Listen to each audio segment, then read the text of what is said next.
Hey, in today's day and age, it's not enough for you to be great at your job. You actually have to specifically figure out how you're going to create value for your job, for your employer. In fact, in this video, I'm going to share a couple ways that you can add value and add a little scratch to your bottom line at the same time. Stay tuned.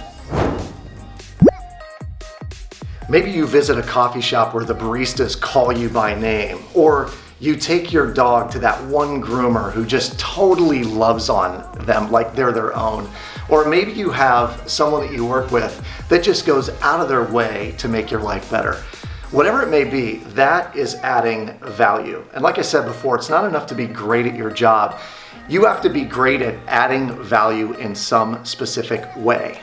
Adding value for some may look like the expertise that you bring to your position. It might look like being a really effective salesperson and in fact being very consultative in your selling process.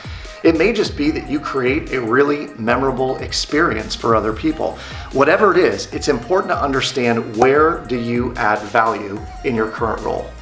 So what I encourage you to do is actually take a step back and define where do you personally add more value in your current role? If you were a salesperson, the question then becomes, how would you add even more value? How do you grow in that? Perhaps you should take a course in selling to increase your closing percentages or to become more consultative in the process. If you're in a leadership role, if you really want to add value in that space, maybe you can take a program on coaching so that you can add more to every interaction.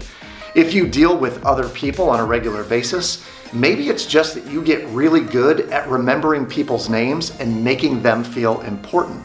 That alone could be a way that you add value. If you personally aren't completely sure where you add value, one of the ideas is to ask those around you what they notice you bring to the table in terms of added value. Perhaps asking your supervisor, your boss, the owner of the company, what could you do even more that would add more value to the company on a daily basis? Sometimes just figuring out where you add value may be enough to put your mark on that job to be able to then go in and ask for a little more money when it comes to bonus time. Add value to yourself by subscribing to the channel so you never miss a vid. Comment below on what you do to personally add value at work, and make sure you forward this on to a friend that might find it useful. Here's to building a bigger life at work and beyond. See you on the other side.